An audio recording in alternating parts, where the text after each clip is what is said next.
Today we're going to be sharing how to make these simple neutral blocks to give as a gift for Easter.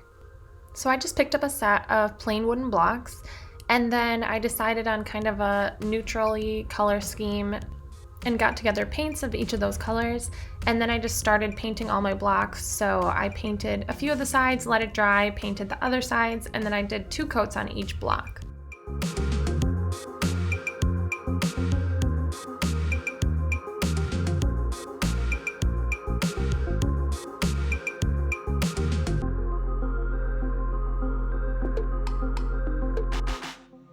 Once they were dry, I just finished them off with a couple coats of matte Mod Podge.